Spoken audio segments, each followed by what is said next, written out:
Yosemite, you say yard. They're in the yard, not too far from the car. How's that? Like you're from New York.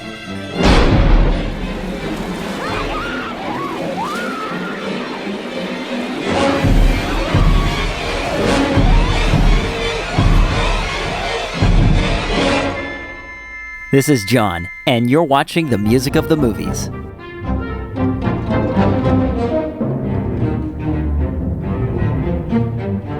You go inside the cage. Cage goes in the water. You go in the water. Shark's in the water. Our shark. I remember when I was a kid watching Jaws for the first time, and I was so captivated by the story that for many years afterwards, I was convinced I wanted to be a marine biologist. Sharks became an obsession of mine, and it really wasn't until the start of high school that I began to realize that I kind of sucked at science, but I was still so enthralled with the movie that it became obvious to me that it was the movie itself, it was the story, it was the characters, and it was the music. Now, before we talk about the main theme that everybody knows, I heard something on a podcast I listened to frequently the other day called The Way I Heard It with Mike Rowe. And in a particular episode, he talks about the Jaws theme and its unusual orchestration featuring the tuba. And I'm just going to let this play, and then we're going to talk about that theme afterwards a little bit more. With his heart still hammering in his chest, he looked for the first time at the score in front of him. There must be some mistake.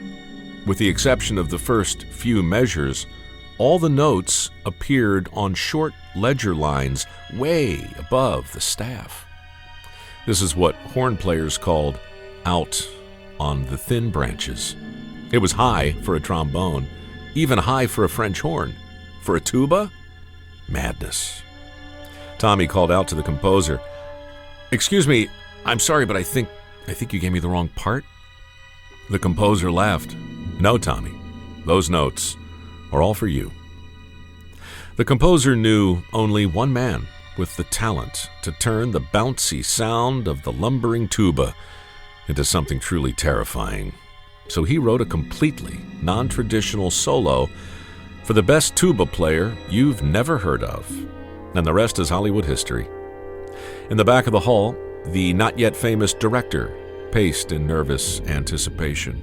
On the podium, the not-yet-famous composer brought the orchestra to attention and smiled down at the tuba player with the sweat-stained shirt. "Today, Tommy, you're the bad guy. Now go ahead and scare the hell out of us." Tommy nodded and took one more very deep breath. Then, with just 2 notes, he brought a monster to life and gave a voice to our most primal fear.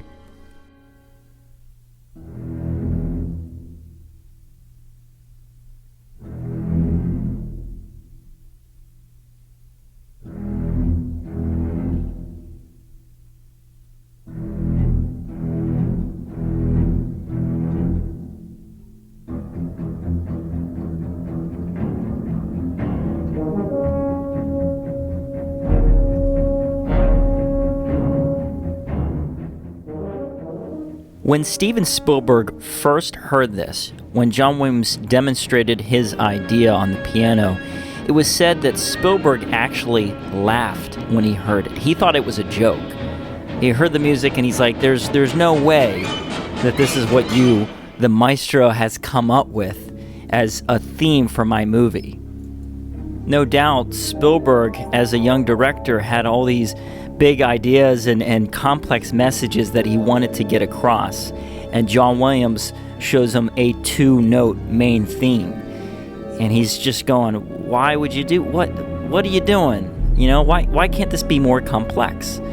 And John Williams' approach, of course, was to keep it simple. In fact, when John Williams was asked about this and asked to describe it, he said it was, quote, grinding away at you, just as the shark would do. Instinctual, relentless, unstoppable, unquote.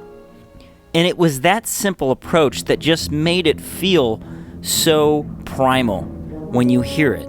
You don't need to think about what the theme is telling you to do or feel. The theme is just presenting it. You don't even have to see the movie to understand what it's trying to communicate. That something is approaching you and it's getting closer and closer. And it may seem simple and self-explanatory, and for some of you, what I'm telling you is already clear. One of the most complex jobs any composer has is simplifying ideas, working things on an almost subconscious level. And that's a real challenge. If it's done that way, though, the effort is worth the challenge as the audience feels more than they think. Now, obviously, this theme is presented throughout the film at various times. Everyone remembers the beginning of the movie with the shark attack, and that really does set the tone. But honestly, my favorite part of the whole movie that showcases this theme is the pier incident. And that's when we have these two fishermen who are casting this roast out on this chain, and they're trying to, lure the shark and get the shark that way. We better catch something. This is my wife's holiday roast. And what I really like is that, first of all, in the film, we don't see the shark. The decision to not show the shark really allows the music to do a lot of the work and a lot of that lifting to make the audience imagine in their minds and in their imaginations what's going on. And as such, when you really think about it, the audience has understood one thing since the very beginning of the movie. When they hear these two notes, that means the shark is coming. And so when they see this pier being taken away with the theme, we know that the shark is responsible for that. And then when it comes back to the guy, we hear that theme again. And what I want you to pay attention to is listen to how the theme changes when it goes from away from the guy and coming towards the guy.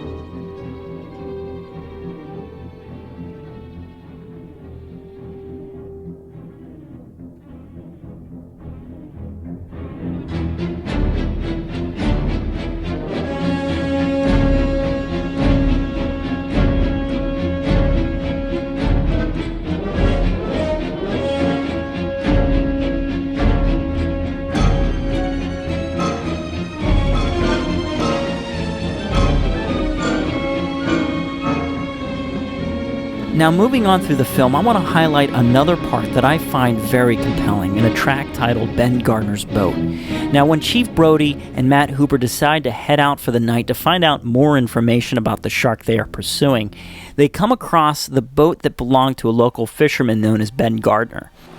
When we get them silly bastards down in that rock pile, there'll be some fun. They'll wish their fathers had never met their mothers when they start taking their bottoms out and slamming into them rocks, boy.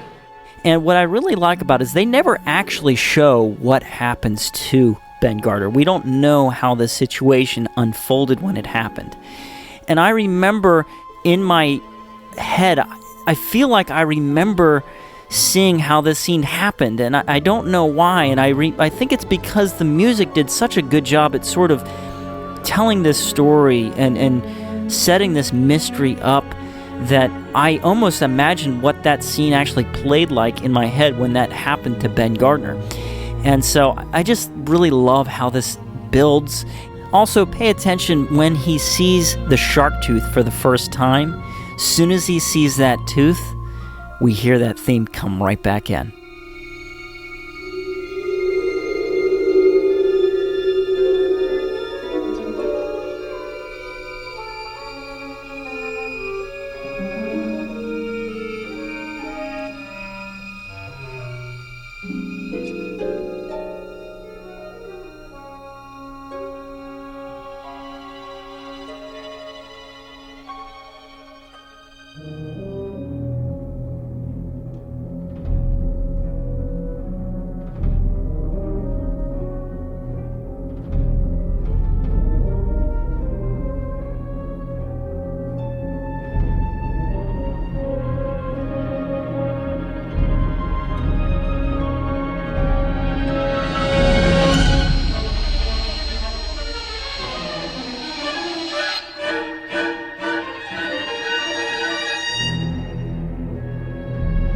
Again, that theme is a character on its own. It is really the theme for that shark. And obviously, I'm not saying this like you don't know that obviously it's the theme for the shark.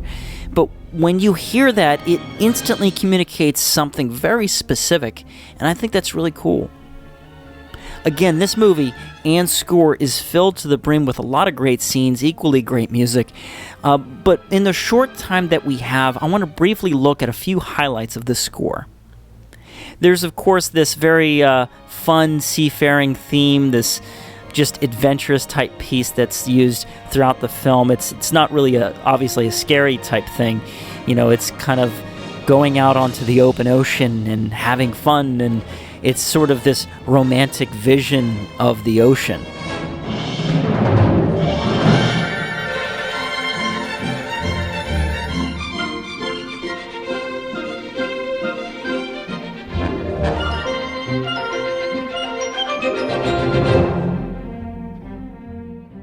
And of course, we can't forget about one of the best scenes in the movie, which is when Quint is telling the story about the USS Indianapolis. It's a fantastic scene, both from dialogue, characters, direction, and of course the music. They didn't even list us overdue for a week. Very first light, Chief. Sharks come cruising. So we formed ourselves into tight groups. You know, it's kind of like old squares in a battle, like you see in a calendar, like the Battle of Waterloo. The idea was, shark comes the nearest man, that money's dead.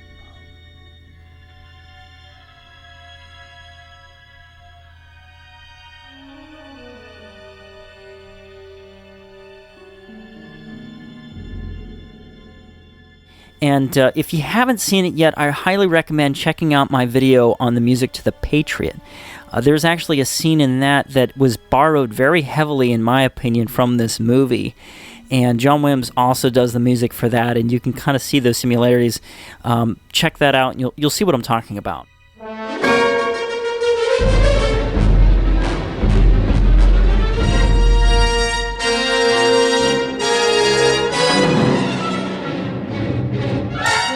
Now, moving on through the film, we come to a particular piece called Blown to Bits.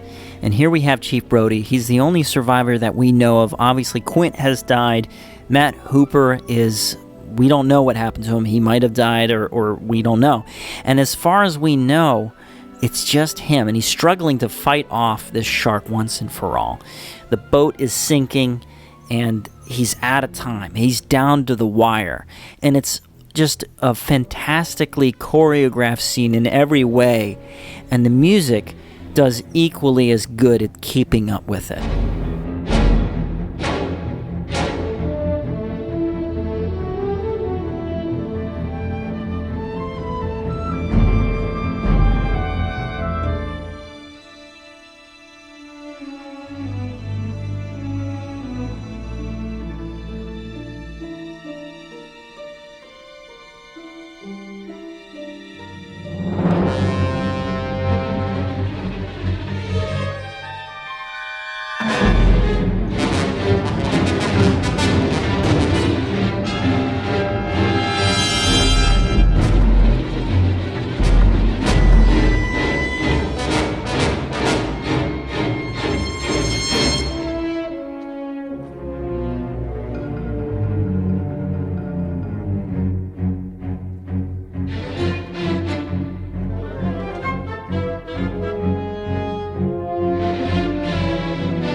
I had a college professor one time tell me that if the visuals communicate information, music communicates emotion, and sound communicates emotion. If you were to watch a movie without any sound, you would probably understand what's going on, especially if there's subtitles, but you probably wouldn't feel emotionally attached. But if you could hear a movie and not see it, you might not be totally understanding what's going on in the movie, but you would definitely feel what they want you to feel.